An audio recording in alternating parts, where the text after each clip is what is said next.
भैया जी आज इस वीडियो में जानेंगे किशमिश कैसे बनता है। आपने हमारे पिछले वीडियो में जाना कि काजू कैसे बनता है, साबूदाना कैसे बनता है, ये भी जान चुके थे। हमें लगा आपको किशमिश कैसे बनता है इसकी जानकारी तो होनी ही चाहिए। किशमिश ड्राई फ्रूट के फैमिली से आता है। आपको इतनी जानकारी तो अवश्य होगी कि किशमिश अंगूर को सुखाकर तैयार किया जाता है, लेकिन अंगूर से किशमिश बनने के क्रम में इसके पीछे क्या क्या प्रोसेस होता है आपको इसका जरा भी अंदाजा नहीं होगा। अब किशमिश बनाने के लिए अंगूर चाहिए, इसलिए बड़े बड़े बागानों में अंगूर की फार्मिंग की जाती है। आपको बता दें कि जो अंगूर हम बाजार से खरीदते हैं उससे किशमिश को नहीं बनाया जाता। अगर बनाने की कोशिश भी करेंगे तो उससे अच्छी क्वालिटी के किशमिश नहीं बनेंगे। इसलिए किशमिश के लिए खास तौर पर अरेकावती और सुल्ताना भारत में मुख्यतः इन्हीं दो अंगूर की किस्मों से किशमिश को तैयार किया जाता है।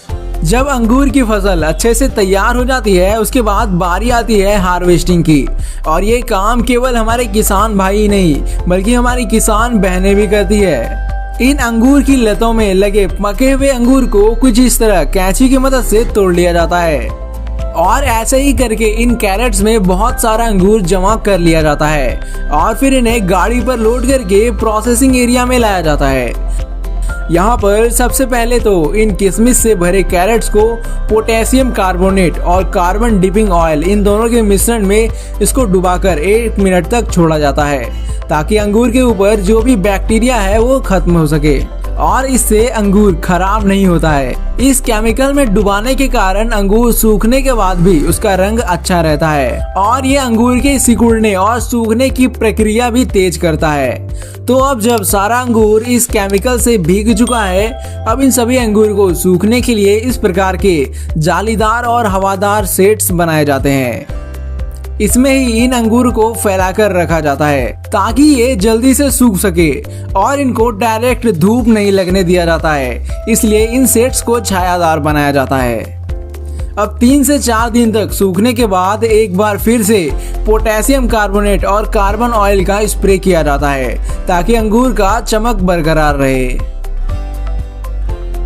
इसी तरह 10 दिन बीत जाने के बाद अंगूर कुछ इस कंडीशन में आ जाता है, तब ये सल्फर या गंधक के प्रोसेस के लिए रेडी हो जाता है। सल्फर प्रोसेस के लिए सबसे पहले इन अंगूर के सेट्स को अच्छी तरह ढक दिया जाता है ताकि सल्फर का धुआं बाहर ना जा सके। अब उन सेट्स के चारों तरफ छोटे छोटे गड्ढे किए जाते हैं और उसमें भूसे को डालकर उसके ऊपर सल्फर पाउडर डाल दिया जाता है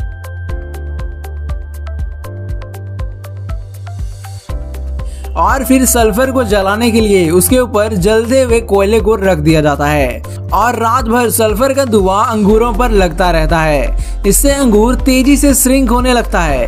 अब सुबह इन सेट्स पर लगे प्लास्टिक को हटा लिया जाता है और उसे फिर से ऐसे ही सुखाया जाता है। 3 से 4 दिन बीत जाने के बाद अंगूर सूख जाता है। अब आगे की प्रोसेस के लिए इन्हें फिर से कैरेट्स में भरा जाता है और फिर इनको ट्रांसपोर्ट करके किशमिश फैक्ट्री में लाया जाता है। यहाँ पर सबसे पहले इन किशमिश को वॉशिंग प्रोसेस के लिए इस हॉपर में डाला जाता है। इस पर लगे कन्वेयर बेल्ट किशमिश को थोड़ा थोड़ा आगे लेकर जाते हैं और ये ऑटोमेटिक वॉशिंग मशीन किशमिश के ऊपर लगे केमिकल्स और धूल मिट्टी की सफाई कर देता है। अब भीगा हुआ किशमिश कन्वेयर बेल्ट से बाहर आता है और इन किशमिश को घूम रहे ड्रायर में डालकर सुखाया जाता है और फिर ड्राई हो चुके किशमिश को इन ट्रे में रखा जाता है। यहाँ इन ट्रे में रखे किशमिश को धूप में कुछ घंटों के लिए सुखाया जाता है। अब किशमिश में जो छोटा मोटा कचरा होता है उसको निकालने के लिए इस मशीन का यूज किया जाता है। ये वाइब्रेट होकर छोटे मोटे कचरे को अलग कर देता है। उसके बाद ये किशमिश कन्वेयर बेल्ट की मदद से ऊपर जाता है जहां ये इस खास मशीन में गिरता है जो कि किशमिश में लगे डंठल को अलग कर देता है और बाकी का खाली किशमिश आगे चला जाता है और ये कचरा इस ट्रे में जमा होता रहता है। अब आगे ये खास मशीन किशमिश की ग्रेडिंग करता है। ये अलग अलग साइज की किशमिश को छांटकर अलग करता है और फिर आगे ये सेंसर किशमिश के कलर के हिसाब से भी किशमिश की ग्रेडिंग करता है।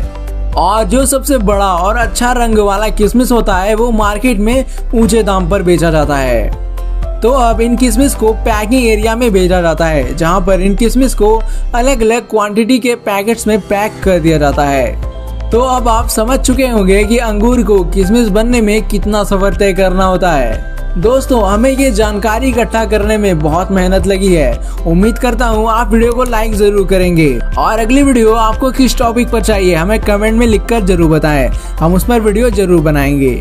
और ऐसे ही मैन्युफैक्चरिंग वीडियोस को देखते रहने के लिए हमारे चैनल को सब्सक्राइब करके बेल आइकन पर जरूर प्रेस करें। अब आपकी स्क्रीन पर 2 वीडियो और दिख रही होगी, दोनों वीडियो बहुत अच्छी है। वीडियो पर क्लिक करके वीडियो को जरूर देख लें।